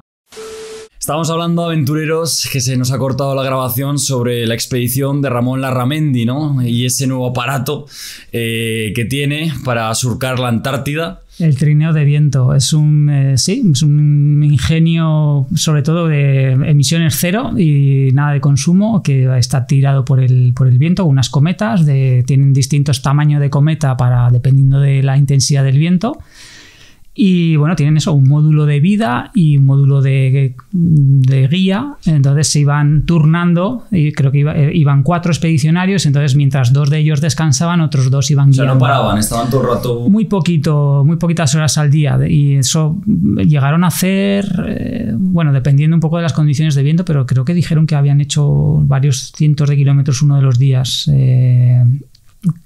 Con unas condiciones especialmente óptimas y llegaron desde la costa. Entonces, bueno, fue bonito por eso, porque pues hubo un par de días ahí de menos viento y pudimos convivir con ellos un poco y tenían algo de material que querían enviar y entonces, bueno, pues les ofrecí la posibilidad de enviarlo a través del satélite nuestro. Y recuerdo que me regalaron una camarita que llevaban ellos mini, que la usé luego cuando fui a correr a McMurdo, otra maratón que corría allí. Tú ibas de maratón en la Antártida. Sí, y eso lo grabé la llevé durante la maratón, esa camarita, que luego no sé qué pasó, que se perdió. Me dio muchísima pena durante el invierno, sí, no sé qué pasó en uno de los viajes entre un sitio y otro, que le perdí la pista. Y bueno, luego eso le siguió la pista a Ramón, ahora creo que estaba por Groenlandia. Sí, no para. Y volvió creo a la Antártida, por Groenlandia ha hecho varias expediciones con el trineo de viento y bueno, la verdad que es un instrumento muy interesante para hacer exploración por allí, por esas regiones polares. Estábamos hablando antes, ¿no?, de que la Antártida al final es el continente más remoto del planeta, muy poca gente puede ir allí, prácticamente no hay nadie. Me gustaría saber cuál es el impacto del cambio climático, si lo hay allí y si lo notasteis en su momento tú cuando estuviste, si tienes ahora alguna noticia actual de que hay alguna alteración. A mí una de las cosas que me sorprendía, precisamente porque ya en esa época, estamos hablando de hace unos 10 años, sí, 10, no 11 años, no hace tanto, pero en esa época sí que había algo más de dudas sobre el cambio climático y a nivel de datos, por ejemplo, la temperatura en el Polo Sur no se veía que hubiese habido un impacto, ¿no? Entonces parecía como que, ¿qué pasa? Que allí no se está notando. Sí que en Groenlandia era bastante más evidente. En estos 10 años sí que creo que ha habido indicadores ya bastante más claros también en la Antártida. Hay que decir también que la Antártida es un continente muy amplio. Entonces, una cosa es, por ejemplo, lo que ocurra en el centro, en el Polo Sur. Sí, donde estabais. Donde estábamos. De lo que ocurre, por ejemplo, en la costa. Y luego... vaya, esto es cosas del directo, ¿eh? Tranquilo. Bueno. Tenía en silencio, pero... Seguimos. Como decía, una cosa es lo que ocurre en el propio Polo Sur y otra cosa es lo que ocurre en la costa. Sí. Y en estos 10 años sí que ha habido indicadores que, aunque ya digo, no es un poco mi tema de investigación y no he estado muy al día, pero sí que hay indicadores que muestran de manera más clara el impacto en la costa. Se veía, por ejemplo, también que están llegando, por ejemplo, la gripe aviar, se ve que ha llegado también. También la gripe aviar allí. Que en el fondo son cosas que, aunque no sea directamente cambio climático, pero sí que está un poco relacionado. Y sí que lo que me gustaría indicar, lo que es importante, yo creo, aquí tener en cuenta, es que en estos temas, ya sabes que los sistemas físicos y el sistema y el clima es precisamente un sistema físico, muchas veces no son sistemas lineales, ¿no? Tú que has hecho física... un sistema lineal es un sistema en el cual, pues, si aumentas por 2 la excitación, aumenta por 2 la respuesta, ¿no? Sí. En los sistemas no lineales no ocurre eso. A veces, en un sistema no lineal, un incremento muy pequeñito puede producir, de la excitación puede producir una respuesta muy, muy grande. Y en este caso yo creo que ese es uno de los riesgos, y es que estamos ante un sistema muy no lineal, aunque quizá el impacto que veamos no sea muy evidente, pero si, por ejemplo, empieza a derretirse parte de la banquisa, del hielo que está frenando, ese espesor, ¿no? Del que hay en la costa, ¿no? Porque el mar se congela durante el invierno y se descongela durante el verano. Pero si parte de ese mar, digamos, que no se recongela, la velocidad del flujo de los glaciares hacia el océano va a ser mucho mayor y eso puede acelerarse, ¿no? Entonces, el impacto puede ser bastante importante. Hay que tener en cuenta ahí que las toneladas, hemos hablado de 3 kilómetros de hielo en una extensión que son, creo que eran 14 veces España. Una barbaridad. Entonces, bueno, el impacto que puede tener el aporte de ese agua dulce también sobre las corrientes marinas, aparte de los ecosistemas, etcétera, efectivamente, pues es una bomba de relojería lo que hay ahí, ¿no? Si no Vamos, que puede ser que ahora no esté afectando tanto, pero que en el futuro eso empiece y no pare. O sea, pues hay puntos de no retorno y hay cosas que sea como un efecto en cadena. Y no me gustaría decir que no se note, porque yo creo que ya digo que en estos 10 años incluso hay también indicios más claros, ¿no? Pero sí es verdad que hace 10 años, por ejemplo, sí que era sorprendente que lo que es la temperatura, por ejemplo, si miras un indicador como la temperatura, pues en el propio Polo Sur no se había visto un incremento. Pero claro, si hablamos de cambio global, hay que mirarlo a nivel de todo el planeta, de medias de muchas medidas y no solo en un punto concreto. Porque allí hay algún animal, hay algún, yo qué sé, me imagino que no habrá absolutamente nada. En el propio Polo Sur, en los 90 grados sur, nada. El único animal es el sapiens. Y algún, yo qué sé, algún insecto que haya podido sobrevivir en la costa. Alguna zona de vida, más allá de los pingüinos, me imagino. En la costa hay muchísima vida, es decir, la vida marina que hay allí. Es verdad que vegetación, por ejemplo, hay muy poca. Vegetación de nada. muy escasa. pero en ciertas zonas de costa, por ejemplo, donde están las bases españolas, en Isla Decepción, Isla Livingstone, por allí sí que hay algo más de vida, ¿no? Pero bueno, son también entornos muy, muy frágiles. ¿Y microorganismos en general pueden sobrevivir a temperaturas en invierno de menos 70 a menos 80 grados bajo cero? En principio yo creo que sí. Ya digo que ahí deberíamos hablar con uno de los biólogos que va a las bases y a hacer estudios allí. Pero sí, hay... bueno, los propios pingüinos sobreviven los inviernos allí, ¿no? Me gustaría también saber qué piensas sobre todos estos conspiracionistas, ¿no?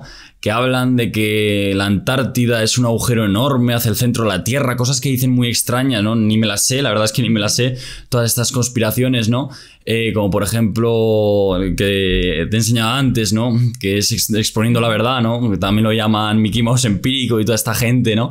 ¿Qué piensas sobre todas estas cosas que dicen un científico que ha estado en la Antártida, que ha estado en el centro del continente y que ha podido pasar un año allí investigando con sus propios ojos? ¿Qué piensas sobre toda esta gente? A ver, es un tema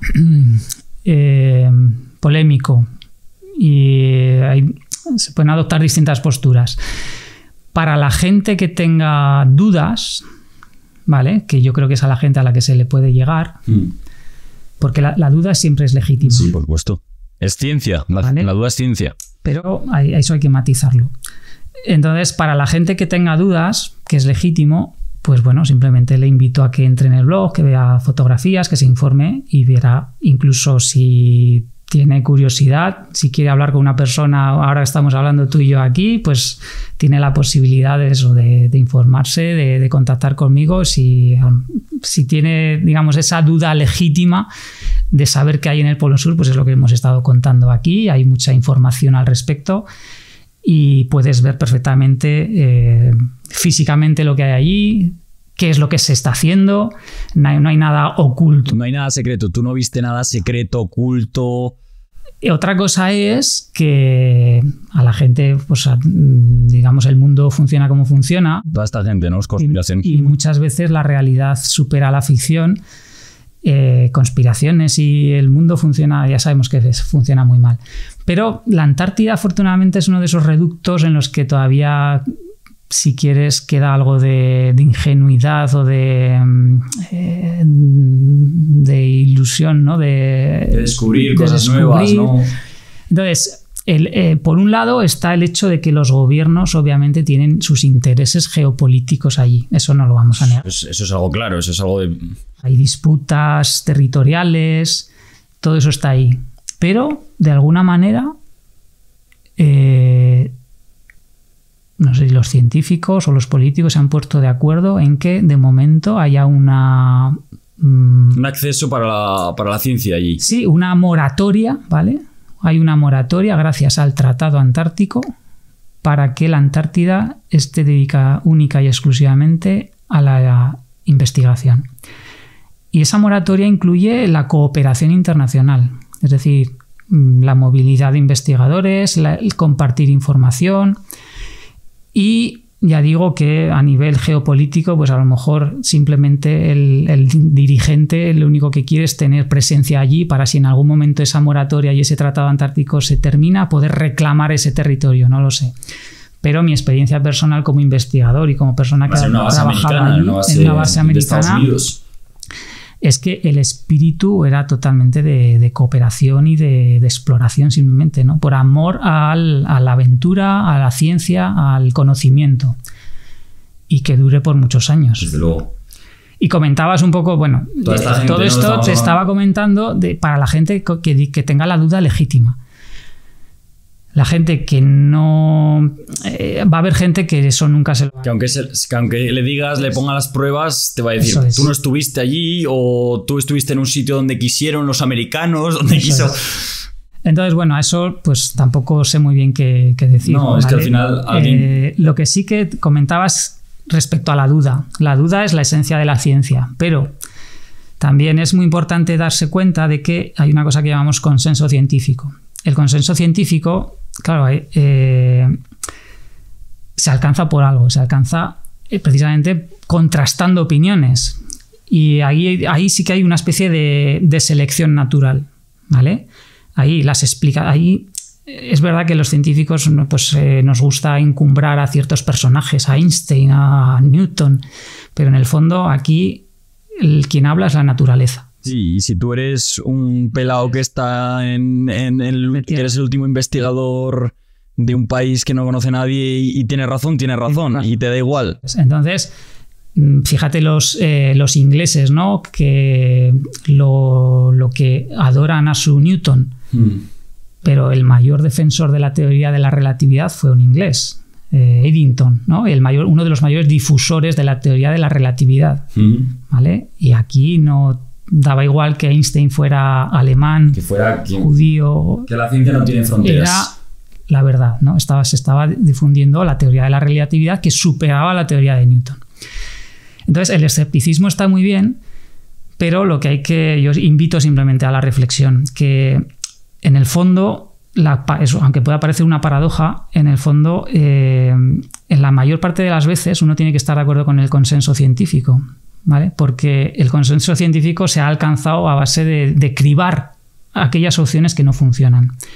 Y solo muy de vez en cuando, a pesar de que hay un consenso científico, empieza a haber pues, pequeñas fallas en el sistema, ¿no? Puede haber experimentos que ese consenso no termina de explicar muy bien. Y entonces, pues bueno, puede surgir algo que sustituya, ¿no? Pero en el fondo no es no es la mayoría de las ocasiones, sino al revés, ¿vale? Entonces la duda está muy bien, pero sobre todo, y esto es importante, con argumentos. Con argumentos, como se suele decir, una gran afirmación exige una gran prueba, ¿no? Sí. Afirmaciones excepcionales exigen pruebas excepcionales. Exacto. Y algo que me parece muy importante, el espíritu crítico está muy bien, pero hay que saber, o al menos hay que empezar por aplicárselo a uno mismo. Es decir, hay que ser también capaz de poner en tela de juicio tus propios... Y lo que estás haciendo, cómo lo haces, ¿no? Ya no solo en la ciencia, sino en la vida en general. Entonces, bueno, esto como mera reflexión, ¿eh? Entonces, bueno, y en última instancia uno siempre tiene la posibilidad de pagar 40.000 y ir directamente al Polo Sur. E ir allí a comprar. Podéis ir perfectamente allí al Polo Sur por el módico precio de 40.000, 50.000 euros, y allí seguro que os dais cuenta que las conspiracionistas no tienen mucha razón. Eso es. Te voy a preguntar dos últimas cosas porque siempre le hacemos estas preguntas, ¿no? Ya son quizás un poco más personales, pero bueno, yo te las pregunto igualmente.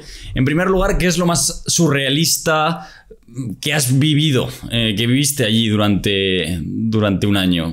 ¿Alguna experiencia que dijeras, ostras, esto es impresionante, esto es increíble? Ya sea gracioso por lo increíble que fuera... Aparte de la experiencia en sí, o sea, todo el pack, sí, todo el pack en sí ya es muy surrealista, ¿no? Una de las experiencias quizá más chocantes fue estar uno de estos días de los primeros días de verano ahí en la mesa de trabajo, ¿no? De oficina, estábamos ahí en la base y teníamos unas ventanitas muy estrechas. Porque allí, bueno, pues tampoco puedes tener grandes ventanales por cuestión de eficiencia energética y tal, ¿no? Y de repente, claro, yo estaba acostumbrado aquí en Zaragoza, pues que también tenía la ventana un poco así como a la derecha y el sol pues sale, ¿sabes?, por el este, o se va moviendo, ¿no? Atraviesa a mediodía por el sur y se pone por el oeste. Claro, en el hemisferio sur es al revés. Claro, eso te lo dicen y dices, vale, sí, el sol va al revés. Pero una cosa es que te lo digan y otra cosa es ver al sol moverse al revés. O sea, para mí eso fue súper surrealista. Es decir, además en el polo sur se mueve en horizontal. Entonces yo estaba tranquilamente sentado, empecé a ver el sol asomando por un lado de la ventana y a los 10 minutos estaba moviéndose, o sea, se había desplazado hacia la izquierda en lugar de hacia la derecha, ¿no? Y además en horizontal. Y claro, es como de repente, ¿qué está pasando? ¿Qué está pasando aquí? Que hay aquí una conspiración. Aquí. Pues sí, o sea, ahí en el Polo Sur ves el sol moverse al revés. Y bueno, luego ya digo, por ejemplo, todo el tema del viaje es también fascinante, las auroras, pero bueno, la experiencia de correr allí eso es lo que quería saber. O sea, ¿cómo alguien en su sano juicio decide correr un maratón a menos 40 grados bajo cero? ¿Cómo alguien dice, ostras, me parece buena idea, voy a correr un rato por la Antártida? Yo creo que cualquiera que le guste correr o la aventura lo entenderá perfectamente, ¿no? Si claro, no te gusta, es difícil de porque desde el punto de vista general, ¿no? Tú le dices a alguien que has corrido a menos 40 grados bajo cero en la Antártida, en el Polo Sur, 40 y pico kilómetros, ¿no? Y se van a decir, pero este hombre, ¿cómo fue la experiencia? Mira, yo antes de ir ahí, también informándome, vi que había una de las personas que estaban ese año, durante el 2011, yo fui 2012, pues de la gente que estaba en 2011, yo seguía un poco la gente, algunos de los que estaban en ese momento, una en particular que tenía un blog y contaba que salía a correr e incluso con bicicleta. Y entonces yo le contacté y dije, yo tengo que hacer esto, tengo que ver cómo funciona esto. Porque también yo pensaba todas las dudas que te pueden saltar, decir, bueno, ¿y cómo sabes a correr? ¿Con qué calzado? ¿Cómo te abrigas? Tal, todas esas cosas, claro, yo no tenía ni idea. Y una de las primeras cosas que hice allí, claro, si te recuerdas, te decía que los primeros días te dicen, no hagas ningún esfuerzo. Pero claro, yo llegué allí, coincidí 5 días con Marco, se llamaba, y un italiano. Y entonces yo de las primeras personas a las que quería conocer para que me explicase y tal. Y él se iba a los 5 días y me dijo, mira, pues eso, un día antes de que yo me vaya, si quieres quedamos un día para ir a correr. Y entonces así lo ves un poco como es. Y quedamos, efectivamente, antes de que empezasen a llegar los primeros aviones, en la pista de aterrizaje, pues fuimos a correr. Y bueno, yo me había puesto un pantalón de forro polar. Y dimos una primera vuelta así de 10 o 15 minutos y pasamos cerca de la base. Me dijo, bueno, ¿qué tal? ¿Bien? Y digo, sí, venga, vamos. Y entonces hicimos una vuelta más larga hasta el final de la pista de aterrizaje. Pero claro, a la ida nos daba el viento de espaldas y no lo notaba. No lo notabas. Y de repente cuando empezamos a volver, yo noté el aire de cara. Y pensé que no llegaba a la base. O sea, eran como 3 kilómetros más o menos, ahora no más. Pero sí que podría ser la sensación térmica de unos 50 bajo cero más o menos. Y aunque llevaba pantalón de forro polar, lo que no llevaba era cortavientos, ¿vale? Esa fue la lección que aprendí. Entonces se me empezaron a congelar los muslos, la entrepierna, o sea, toda la parte de los huevos, sí, también toda esta parte. Yo pensaba que no llegaba, decía, bueno, por lo menos ya he tenido 2 hijas, ya he cumplido, pero yo pensaba que no llegaba. Intentaba respirar, pero claro, se te congelaban. Llevaba un buff que me tapaba la respiración, pero claro, estábamos hablando de que estamos corriendo, yo no estaba aclimatado todavía, estábamos corriendo a 3.000 metros. Entonces, con cada respiración casi el buff se me llegaba hasta la garganta, o sea, no me entraba el aire. Me intentaba poner detrás de él a correr para que me tapase un poco el aire. Tampoco le quería retrasar mucho. Me daba vergüenza decirle, oye, que me estoy pelando de frío. Entonces intentaba correr de costado, incluso de espaldas. Sería gracioso verte correr así de costado, sí, la base en medio de la Antártida. Incluso de espaldas llegaba a correr, pero claro, corriendo de espaldas para no quedarme atrás tenía que ir casi a sprint. Y ya digo, a 3.000 metros se me salía el corazón por la boca. Y él como que es que estamos a 3.000 metros, esa es otra. Y cuando te veía él corriendo de medio lado, ¿qué decía? O sea, ¿qué pensaba? Yo iba detrás suyo, no sé si él se daba cuenta o no de la vergüenza que me estaba dando. Digo, a ver si... Bueno, al final no sé lo que nos costó llegar, pero bueno, conseguí llegar a la base, entrar en calor, no perdí ningún miembro, afortunadamente. Y a partir de entonces dije, bueno, pues esto hay que cambiarlo. Ya salía a correr con un pantalón cortavientos. Pero, por ejemplo, el resto, yo llegué a correr incluso a 60 bajo cero y siempre con zapatilla normal. Simplemente hay todo un ritual en el que me iba vistiendo, poniéndome calcetines y calentadores químicos, de estos que se usan para el esquí, por ejemplo. Y con eso llegué a correr, ya digo, incluso una media maratón a 40 no, pero media maratón sí que corría 40 bajo cero y bastante bien, o sea, sí, realmente con zapatillas normales, con cortavientos, con cortavientos, eso sí, Y bueno, toda una experiencia, ya digo, que a cualquiera que le guste un poco la aventura, correr, sí, al final. te dicen esa posibilidad de correr en esas condiciones. Mítico. Y de hecho hay gente que paga, por ejemplo, para ir a correr una maratón allí en la Antártida. Hasta Jesús Calleja creo que corrió 20 y pico kilómetros también allí, o en otra expedición. Sí, de hecho él después quería, algo corrió allí, no sé si llegó a correr media maratón, creo que sí. Sí, 40 como tú, 40 grados bajo cero pues también. Justo cuando voló al campamento que tenían, no sé si era a 20 kilómetros o algo así del polo, y corrió allí también, sí. En verano, no recuerdo qué temperaturas eran, pero bueno, pues eso, 20, 30 bajo cero más o menos. Y luego ya como última pregunta, sé que a un científico preguntarle esto pues quizás es un poco difícil que crean estas cosas, ¿no? En los fantasmas, en las cosas paranormales, etcétera. Pero ¿tuviste alguna situación así, además con noches tan cerradas, ¿no? Que dijeras, uy, hay algo aquí raro, algo paranormal, algo extraño? ¿Viviste algo que dijeras, no le encuentro la explicación? A ver, allí lo único que tienes, pues evidentemente durante la noche polar, ¿no? A veces es un poco sobrecogedor, ¿vale? La base puede estar muy, muy callada por si te toca, por ejemplo, estar trabajando un poco de noche. Entonces sí que te recuerda un poco al Hotel del Resplandor, ¿no? Sí. Pero realmente a veces, o sea, puede asustarte más lo que es el resto de la gente que la propia soledad en sí. Pero cosas paranormales no. O sea, es verdad que pues a veces chirriaba un poco, oías ruidos, pero bueno, que son ruidos normales de un sitio así. En ese sentido, no. Lo que sí que es verdad que un par de ocasiones, yo no sé si tiene algo que ver con esto que llaman el síndrome de Stendhal, ¿no? ¿Sabes esto? No sé, no, eso lo comentan pues en turistas que llegan de repente pues a un sitio icónico como París, por ejemplo, y de repente como que se ven sobrecogidos, ¿no? De esa magnificencia, esa majestuosidad. De esa majestuosidad. Entonces, sí que recuerdo que, claro, tú te pegas un año entero en un sitio que es muy icónico, entonces tú no puedes estar todo el día guau, ¿no? Llega un momento en el que para ti eso es rutina. Entonces, recuerdo un par de ocasiones en las que de repente salir de golpe de ese trance, ¿no? De decir, es porque tu día a día es como si estuvieras aquí, como si estuvieras, porque al fin y al cabo sabes tu trabajo, tal.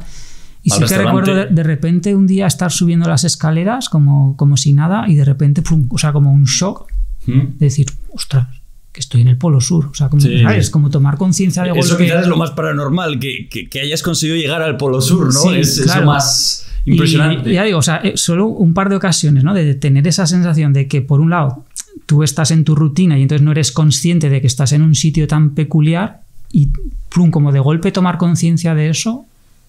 O sea, fue como, sí que lo recuerdo, como un golpe así de ostras, qué pasada, ¿no? Pero ya digo que allí no hay mucho... ¿Y alguna que te contara alguien algo así? No, tampoco ahí había mucho... Bueno, es que más que historias paranormales, ya como os decía antes, muchas veces la realidad supera la ficción, ¿vale? Entonces allí hay historias un poco para no dormir. ¿Alguna historia así? Ha habido fallecimientos. Vaya. Un poco, digamos, no muy claros. Fallecimientos entonces, muy claros en la... No muy claros respecto a las causas, ¿no?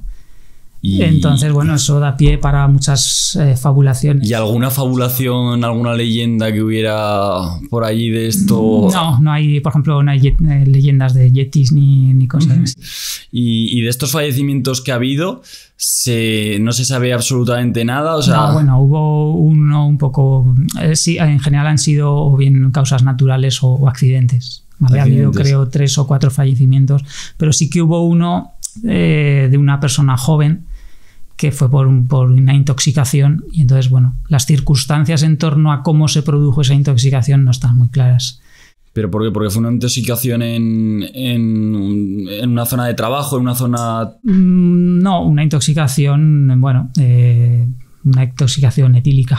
¿Etílica? Madre mía. Buah.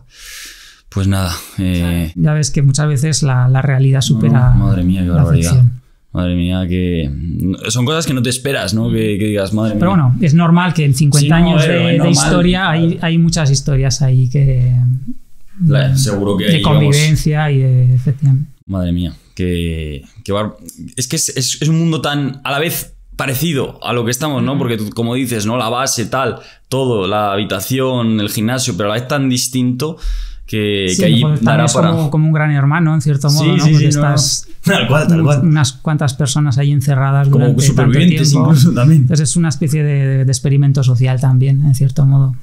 ¿Alguna aventura que tengas pronto que quieras hacer, que digas, ostras, ya sea dentro del mundo científico o no científico? O sea, ya sea simplemente por... Pues es que últimamente se me pasan los fines de semana volando, ¿no? sin hacer casi... Sí, a mí, en el fondo lo que me gusta pues es salir a correr por el monte. Entonces yo hacer media maratones. Con poder seguir disfrutando de eso, de salir por aquí, por el Pirineo, por el Moncayo, y si de vez en cuando surge algún viajecito Alpes, un poco más, sí, pues estupendo. Pues muchísimas... Que no tenemos aquí en nuestra tierra nada que envidiar. No, desde luego que no. No hace falta irse a la Antártida. Eso yo siempre es. lo digo, no hace falta irse a sitios muy lejanos, sino simplemente normalmente cerca de casa, cerca de muchos lugares, ahí tenemos la aventura, llamando a la puerta de nuestra casa. Eso es. Pues muchas gracias, Carlos, por venir aquí. aquí. Tocayo. Así que un placer. verdadero placer. Y nada, para todos vosotros tendréis aquí abajo en la descripción todas tus redes sociales, Twitter, me has dicho, ¿no? Que tienes, y también su blog y su correo electrónico, por si a alguien le apetece mandarle ahí algún correo o algún conspiracionista que quiera hablar con él.